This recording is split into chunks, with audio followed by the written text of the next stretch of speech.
Welcome back to Blue Heron Hill. I'm Sue, again in the bean arbor, because now it's time to pick beans.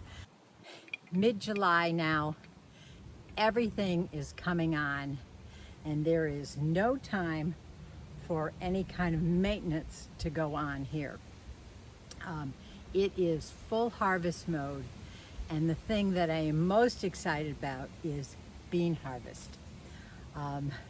In the bean arbor, under my bean arbor, it's very delightful. I have two types of beans here. On this side, I have a bean called Monte Gusto, and that is a yellow bean. Gets to be about 6 to 8 inches. I usually pick it at about 6 inches.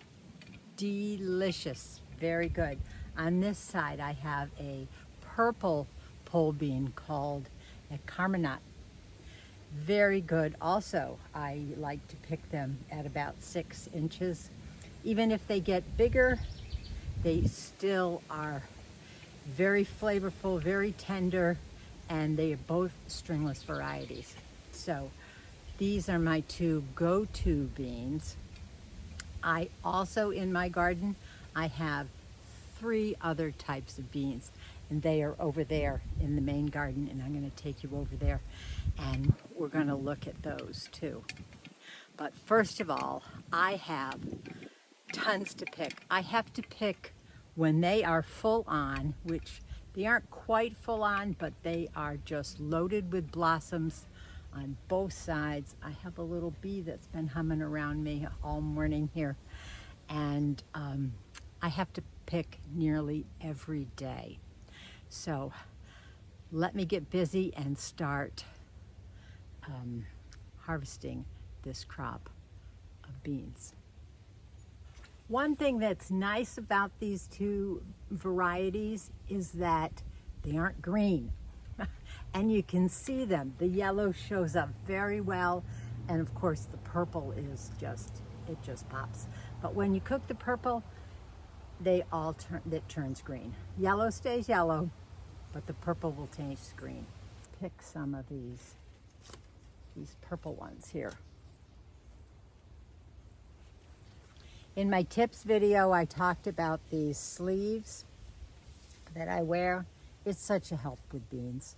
They are so scratchy, the leaves, and I would come, if I didn't have these, I'd come in with, little scratches all over my arms, and it'd just be like it's on fire. So, a secret to a long-lasting bean crop is to pick them often. Don't let them get too big. Don't let the pods get big enough that the seeds swell inside and they start producing their seed, because then the plant will say, oh, I've got seed, I'm done. Pick often, pick and pick and pick, and they will last, into September. And some of them, even the purple ones, I'll let go to seed, so I will have seed for next year's crop. This is what I have. This is just from yesterday. So this is quite a prolific patch of beans. Let's go to the other side, and I will show you the 3 other varieties that I've been growing over there in the main garden. Here I am in my second bean arbor, and these beans are the Trail of Tears beans, and these are a green bean. Let's see, here's a few hanging down here. I grow these primarily for a dried black bean, but in the first flush, I like to pick some just for eating. They are delicious either way. Since I have so many other beans growing for canning purposes and freezing and eating fresh, that these I generally just save for dried beans. But I always in the beginning like to pick a few of them at the early onset for eating fresh. So they have been super prolific this year. This is maybe my 3rd year growing them, And I just am blown away by the number of beans that I have growing here. And I'm going to be picking just a few here. And this is my third type of bean. Now the next two varieties that I have are bush beans. And I don't really like bush beans only because of the way you have to pick them. Fortunately, I have a little seat that I scoot along and I can pick on both sides here. The first variety that sits right close to the edge here, these are called Red Swan.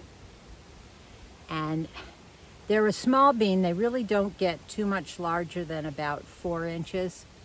Any bigger than, and then the seeds just kind of overtake the pot. So I've been picking them small like this as much as I can. This is the first year I've had them, and actually they're quite delicious. They do turn green when you cook them. So, but they do look very pretty all laid out. In my experience with bush beans, if you pick them all and you keep them picked, they will then put out another flush of flowers and give you another crop of beans. But and I'm just about there with these. These were about the first ones that came out for me. And I haven't decided whether I am going to let them put on that second flush or not. Knowing me, I probably will. I hate to pull up healthy crops. So along with this, right alongside here, I have beets. And I have been picking a few of the red beets. And let me show you. And this is my beets. Now this is a kind of a cylindrical beet. I've forgotten the name. I put it right down here in the corner. And very delicious, just as good as any other red beets that you have. But also I have, maybe about 3 or 4 feet of golden beets, which I absolutely love to put in salads. It's just a gorgeous color and very, very flavorful. So I thought maybe I would just pick these since I was just scooting alongside them. So one more bean. Okay, here's a good, let me get these couple here. These reach over into this row here that is alongside my tomatoes, which I think I'm going to rethink this situation next year. One thing of thought here is that these bush beans get to be, probably 18 inches or so at least. And I think they are hindering the airflow at the base of my tomato plants. So next year, food for thought, I probably won't do that. But anyway, this is the bean my 5th bean, and this is called the dragon's tongue. These I grew because I have one of my interns, who've you seen on past videos. She's into dragons, and when I saw dragon's tongue, I said, oh yeah, I have to. These are a very good bean also. I cooked up a few for her when she was here last week, and she liked them. I found that they get this beautiful purple kind of stripy color on a green background when they're exposed to more sun. This one I picked from underneath the canopy of the leaves, and it doesn't have that really beautiful purple striping that these do. But they taste just as good. They're a flat bean, kind of Italian style bean. My guess is you wouldn't really want to pick them when the bean seeds inside are so large that they swell and you can feel them underneath. So I'm gonna go ahead and pick this row here. I had a few reds on this side, the red swans, and then one full row here, probably about 10 feet, and I think like a half a row beyond the red swans. So I'm going to get to work on that and bring you back and show you the harvest. So here is my bean haul here. We have the dragon tongue here. They are more prolific than I thought that they would be. They are quite a floppy bush bean, so I'm glad they have, you know, little protection from the wind. The west wind comes from this way, and that would certainly flatten them in most respects if they didn't have the tomato arbor or the tomato trellis right alongside them. But they would definitely need help if they were out in the open because they're pretty floppy. These are the red swans right here. Quite a lot of them, although the plants are waning in their production. And I might let them go to have another round. I always find that the second round might be a little bit less than the first round, but we're gonna let it go, I think.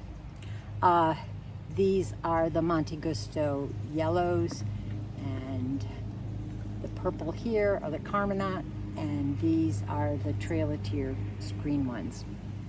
So I think that's a lovely, lovely harvest. And I think maybe I'm gonna go in and have beans for lunch today. But of course, when you go through your garden, there's always just one more thing to do. And let me show you what that one more thing turned into.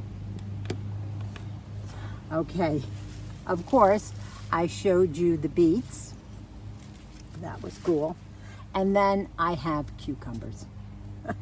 This one got away from me. This is a pickling cucumber, so it will probably either go to the pigs or the chickens.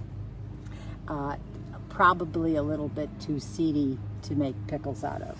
This is more the size that I like for pickles. And these are silver slicers.